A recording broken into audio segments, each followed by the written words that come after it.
Salut à tous, je prends pas la peine de te demander si ça va parce que, comme d'habitude, ça m'intéresse pas. Le respect, oui, non. Aujourd'hui, dans notre série sur les femmes qui ont marqué l'histoire, celle qui est mise à l'honneur, c'est Simone Jacob, alias Simone Veil.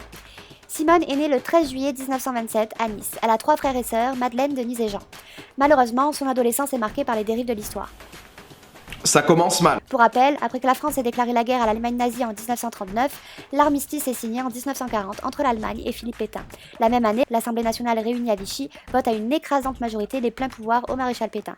Et c'est là que le régime de Vichy promulgue le premier statut des Juifs qui instaure à leur encontre une série d'interdictions et l'obligation de se déclarer aux autorités. La personne là-bas, mais elle se croit comme qui? La personne là-bas, il se croit comme qui? Mais franchement, toi aussi, tu te crois comme qui? Simone avait justement conseillé à son père de ne pas se déclarer aux autorités, mais il l'a quand même fait, et directement il a perdu le droit d'exercer sa profession. André Jacob était architecte et sa femme ne travaillait pas, donc forcément ça a commencé à être hyper difficile pour la famille d'avoir les moyens de se nourrir. Il me laisse crever de faim, j'ai pas mangé. Il mange, il en a rien à mater la noix de coco. Il m'en a même pas proposé un morceau.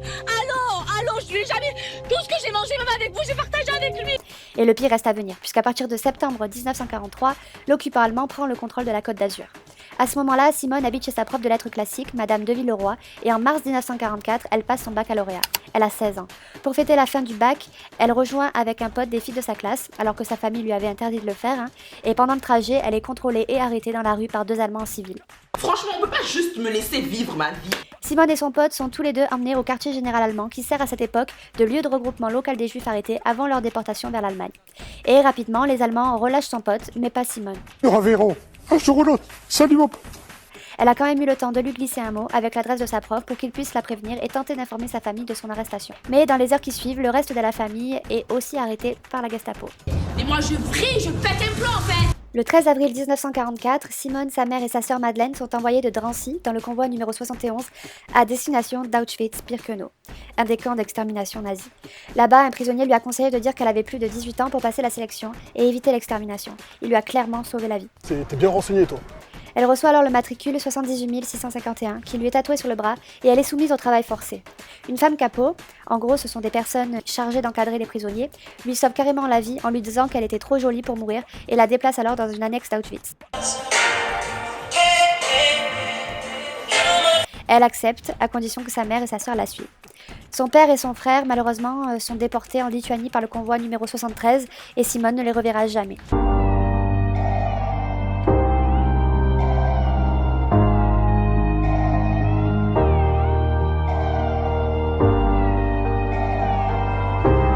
En juillet 1944, avec sa mère et sa sœur, Simone est transférée à Bobrek, à 5 km du Birkenau. Pendant l'évacuation du camp de Bobrek en 1945, les Allemands emmènent les prisonniers dans une marche de la mort de 70 km jusqu'à Gleiwitz. Horrible. T'imagines même pas, je suis en train de craquer. J'en peux plus. Ils les transfèrent ensuite en train pendant 8 jours où les prisonniers n'ont ni eau ni nourriture au camp de Bergen-Belsen. Je vais péter un plomb là, vie de ma mère. Putain, la vie de ma mère. Malheureusement, sa mère meurt du typhus en mars 1945 et sa sœur Madeleine, aussi malade, est sauvée de justesse grâce à l'arrivée des Alliés. Le camp est libéré par les troupes britanniques le 15 avril 1945.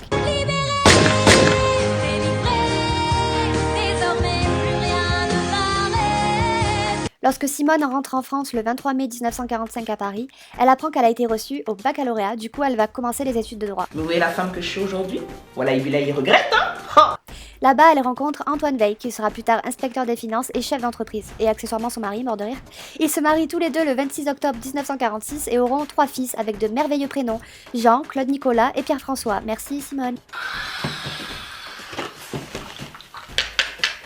Bref, elle s'engage politiquement rapidement et explique qu'il faut faire la distinction entre les nazis responsables de la Shoah et les Allemands dans leur ensemble. Elle et son mari deviennent les promoteurs de l'amitié franco-allemande. Elle obtient sa licence de droit et son diplôme de Sciences Po, mais elle renonce à une carrière d'avocat parce que son mari ne voulait pas qu'elle soit avocate. Non. Are you footing de ma gueule? Du coup, elle passe avec succès en 1956 le concours de la magistrature, et après ça, elle occupe un poste de haut fonctionnaire dans l'administration pénitentiaire au ministère de la Justice. Et en tant que membre du syndicat de la magistrature, elle devient en 1970 la première femme secrétaire générale du Conseil supérieur de la magistrature. Bon, on va faire comme si on avait tout compris. À partir de là, on peut commencer à énumérer les grandes actions de Simone Veil. Déjà, pendant la guerre d'Algérie, elle a réussi à faire transférer en France des prisonnières algériennes exposées aux mauvais traitements et au viol, et des hommes menacés de la peine capitale. Après l'élection de Valéry Giscard d'Estaing à la présidence de la République, elle est nommée ministre de la Santé dans le gouvernement Jacques Chirac. Elle est chargée de présenter au Parlement le projet de loi sur l'interruption volontaire de grossesse qui dépénalise l'avortement. Aucune femme ne recourt de gaieté de cœur à l'avortement. Il suffit d'écouter les femmes. C'est toujours un drame. Ce combat lui vaut des injures et des menaces de la part de l'extrême droite et d'une partie de la droite parlementaire. Le texte est finalement adopté et la loi entre en vigueur le 17 janvier 1975.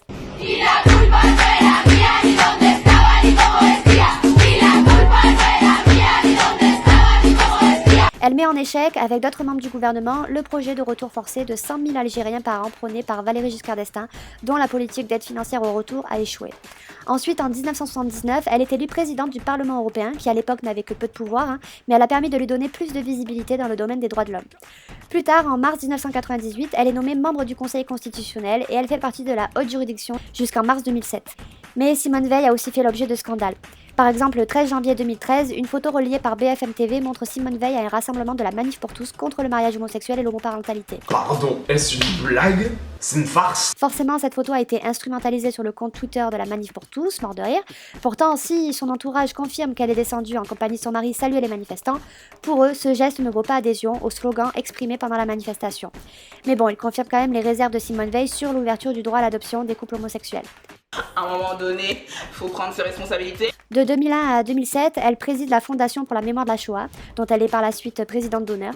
Et l'année d'après, elle est élue parmi les immortels de l'Académie française. Et d'ailleurs, le numéro de matricule qui avait été inscrit sur son bras à Auschwitz est gravé sur son épée d'immortel. Elle perd malheureusement son mari en 2013 et se retire de la vie publique.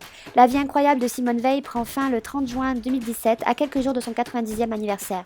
Et le 1er juillet 2018, Simone et son époux reposent au Panthéon. En 2019, il y a eu la création du prix Simone Veil de la République française qui récompense des actions partout dans le monde en faveur des droits des femmes. Ce qui montre bien qu'elle reste encore aujourd'hui l'une des plus grandes figures féministes. Et pour ça, Simone, merci d'avoir existé. Vous faites partie des femmes qui ont marqué l'histoire.